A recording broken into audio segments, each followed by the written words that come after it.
Yesterday I took a real good look at my animals. This one right here, that one right there, and that one right there. I got 3 animals that are going to be ready for the market here in about 2 weeks. So the thing about these animals is that, okay, so when I first started, the way that I got started, so you know, I know I use a lot of data, right? I use a lot of data, and the data that I utilize is the data that I've collected, but it's also methods that I learned by going on the internet and just reading, right? And so the way that I came up with the things that I did, okay, so the way that I came up with the data that I did was that when I first started, I used to measure my animals. I used to walk up to 3 of my animals every week, and I would measure them once a week. And so I had 3 animals: Big Boy, I had a Buddy, I had Little Guy, and I had Princess. So it was 4 animals. I had 4 animals that would just allow me to walk up to them and just wrap a tape measure around them. And so I used to measure my animals once a week. So I would just walk up to my animal, I would measure the circumference of their chest, and then I would measure the length of their body. And then there's a formula on the internet. If you just look it up on Google, I'm not exactly sure what you need to type into Google to find the exact formula, but the formula is there, and it's just it's very easy to find. I'm sure you can find it just cattle measurement body weight, right? Something like that. But when I first started, I used to walk up to my animals once a week and wrap a tape and measure them with a tape measure. And so I have an animal here that allows me to just walk up to her and just grab her, and she won't run for her life. And so yesterday I was taking a look at my animals, and I wrapped my arms around her. So the thing that I found out about these animals is that if I wrap my arms around their chest, around their back, well, if you go on the internet, you can learn you can figure out how to do this within 10 seconds. It legitimately, it only takes, it's like a 1 paragraph thing, and you can learn how to do this in 10 seconds. If you but the thing that I realized is that if I wrap my arms around the animal, if I cannot touch my fingers, when I wrap my arms around the front of the animal, if I cannot touch my fingers, the animal's about 500 pounds. That's just from what I've seen from the 4 animals that I measured on a weekly basis. I found out that the moment that they hit about 500 pounds, their chest was too large for me to wrap my hands around. And so the one calf that I have here that allows me to just walk up to her and just bear hug her, I found out yesterday that my hands are about that far apart. And so I would estimate that the animal is somewhere around 500 to 550 pounds. And I think that's actually her right there. And so when I look at the other animals and I say, okay, so this is an animal that's about 550 pounds, 500 to 5 1/4, something like that, 500 to 550 pounds. When I look at an animal like this, and the animal looks about 25% larger, 20% larger, I would estimate that that animal weighs about 700 pounds. Somewhere between 650 and 700. And so I got 3 animals that size, 1, 2, and there's a third one in there. I just saw her running around, but I got 3 animals that size. And so the next time I go to the sale barn, or you know, it's supposed to rain this weekend. And so I probably won't be bringing in animals. Oh yeah, that's one thing. The Weather Channel was saying that I had 50% chance of it raining one day this week, but then it changed. It changed to 84% for 3 days in a row. And so I have an 80% chance of it raining for 3 days in a row. And, you know, it's like what I was saying a couple days ago, and it's like what I've said repeatedly. If I get about 2.5 inches of rain over 3 inches, or excuse me, if I get 2.5 inches of rain over a period of 3 days, and, you know, if it stays rainy like that and my soil hydrates to that level, I then have usually, okay, but it really depends, right? Like if the soil is bone dry, 2.5 inches of water will not saturate it to a point. But if the soil is this, if the soil is like this, right? It rained about a week ago. It's been about 65 degrees in the afternoon, 75 degrees in the afternoon every single day for about the last week. So if it's gonna rain for 3 days in a row, and one of the days it's saying that there's potential for heavy rainfall, and it's going to rain for 3 days in a row, I would anticipate that I have enough moisture on my field for there to be movement of the positively charged fertilizers into my field. And when I go out into my front yard, and so my back field right now, the back right now, when the soil dried up, the phosphorus deficiency kind of disappeared. So when the soil was very hydrated, when the soil had a lot of water in it, there was a bit of a phosphorus deficiency, but as the soil dried up, the phosphorus deficiency corrected itself. And so that's what that's one of the things that it's like, that's why I say if you have soil with water in it, the fertilizer that you have in the soil, if it has water in it, the fertilizer concentrations will be lower, because there is water in the soil, and the water is increasing the overall mass of the soil, and it's also creating a solute with the fertilizer, right? It's creating a solution. It's dissolving the fertilizer and suspending it inside of the water. And so as the field dries up, the fertilizer concentrations will increase. But in the front yard, even though that the soil has dried up, there is still a phosphorus deficiency in my soil. I can visibly see the phosphorus deficiency from I can visually see it very easily. I'll go up there and I'll take a picture of the soil, and I'll take a picture of the grass, and I will load it as the photo for this video. But when the grass starts turning unusually dark, if the grass starts turning unusually dark, granted that there are there are other things that can cause grass to become dark. Like if it's very cold outside, the plant material could turn dark as well. And so it's a it's a multi-dimensional situation. Okay, like if I have a grass that maybe even if I fertilized it a little bit too heavily, it could turn dark, right? But 20 pounds of nitrogen over the course of 1 month is not a lot of fertilizer, okay? Especially if the grass is being grazed constantly by 4 animals an acre. Even in the front yard, I have about 4 animals an acre, granted that they're smaller. And so the grass in the front yard is being grazed constantly by 4 animals an acre. And so if I graze the grass will need more fertilizer. The grass will need more minerals to rebuild its physical structure. And so when I look in the grass in the front yard right now, I would just I can actually see the phosphorus deficiency. It is a phosphorus deficiency. I've visually confirmed it, and it is across the entire field. But in the back field, as the field dried up, the phosphorus deficiency went away. And so that's a good visual, that's also what I mean by I'm collecting data all the time, right? When I walk across my field, I'm collecting data. I collect data all the time. I'm always collecting data. What is happening right now? What is happening in 10 minutes? Whatever it may be, right? What is happening next week? What is happening next month? I'm always collecting data, right? And I'm very thorough. I'm very thorough, and I'm objective. These are the things that I talk about that's very important, right? I be as objective as I can, and I'm very thorough in what I do.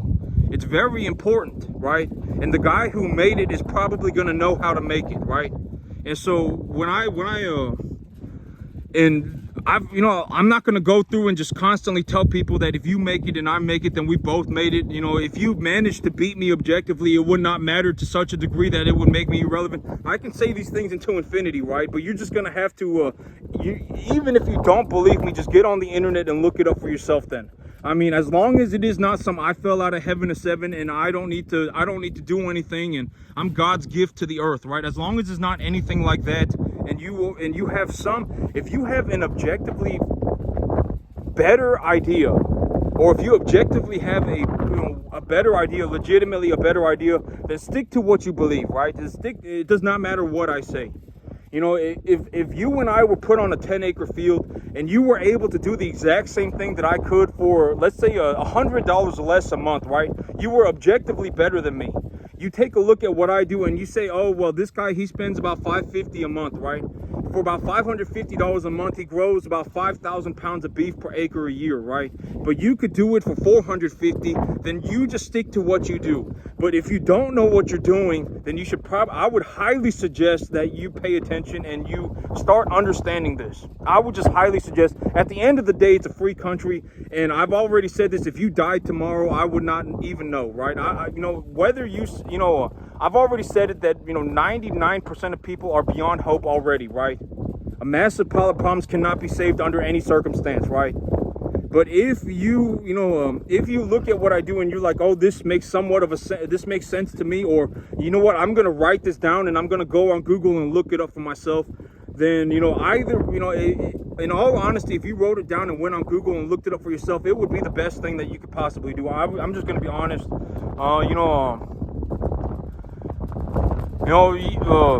But understand that I make a lot of money, okay? I'm not gonna say that repeatedly until the end of time either. I make a lot of money. This farm objectively makes a lot of money every single month, right? And I'm just gonna be completely honest. If you know me, I don't make any money on YouTube, right? I don't make any money on YouTube. I don't have anything to sell you. If you died tomorrow, I would not even notice you were gone. Okay, I mean, I'm just gonna be honest. I make all of my money in the cattle business. The cattle business pays me an exorbitant amount of money. And so, you know, take that for whatever it may be, right? And so when I look, I'll post a picture on the video for this on the whatever the cover photo for the video of this for the cover photo of this video on what grass looks like when it becomes unusually dark. But here is a grass that is not unusually dark. And maybe when you compare this grass with the grass that I will post on the photo, you will be able to see the difference. But this grass right here, not unusually dark. This is what I would say a healthy color grass looks like right here. This looks like some healthy grass. And I'll post a picture. Granted that this is just some wild grass. This is not anything that I planted. It's just some wild grass. And so I'll post a picture of the grass in my front yard, and you may be able to tell, but I can tell, like once you've done it for a very long time, you start to notice these things. And so I'm going to post a picture, and it's going to be, the grass is going to be a little bit darker, substantially darker.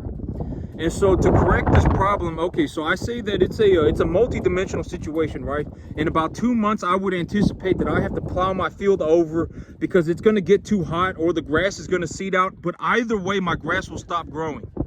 Either way, my grass will stop growing. So in 2 months, I will have to plow my field over. And when I plow my field over, that is my opportunity to put positively charged fertilizer on my field, okay? That is the best chance for me to do it. But this week, I have about, about 7 months ago or 6, I say I get about 2 or 3 chances a year, right? I get about 2 or 3 chances a year to put positively charged fertilizer on my field and have that fertilizer move through the soil without having to be physically plowed into the soil, right?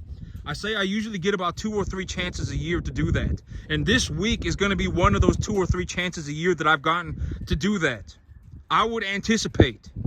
And so when I look at my grass in the front yard, I'm going to put a 25 nitrogen, 5 phosphorus, 15 potassium, 7 sulfur mixture of fertilizer on my field.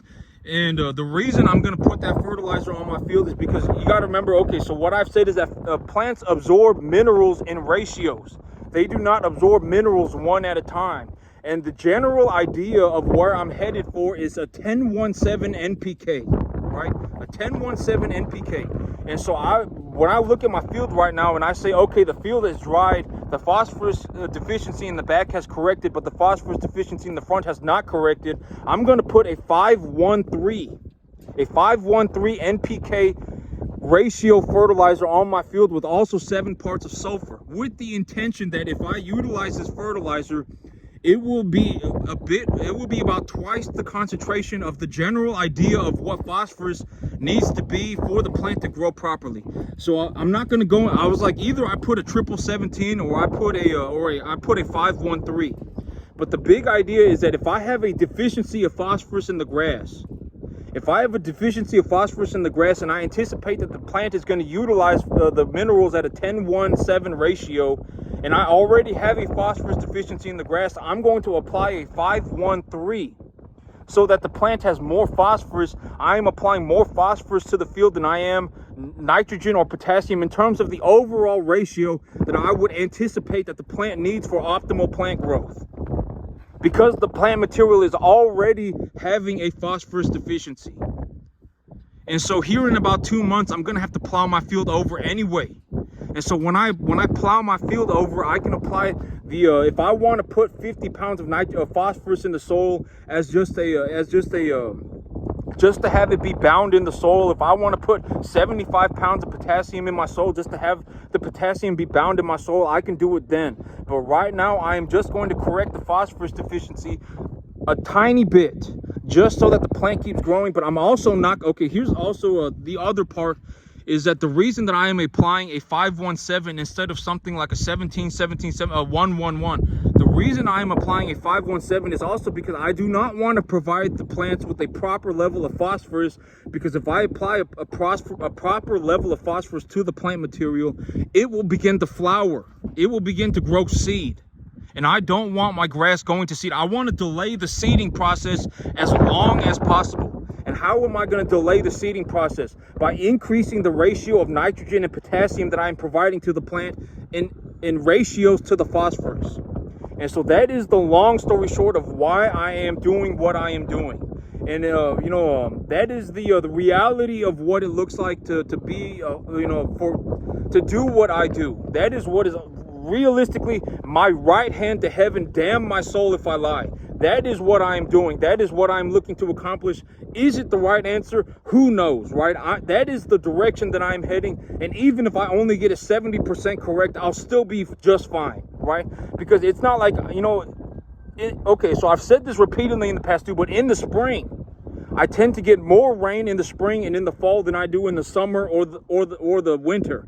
And so if I do make a 25% mistake or whatever, right, I miscalculate by 25%, I will just correct it next week. It's not that big of a deal, right? As long as I have an idea of which direction I need to head to, and I have a good reason for doing it, that is what is important, right?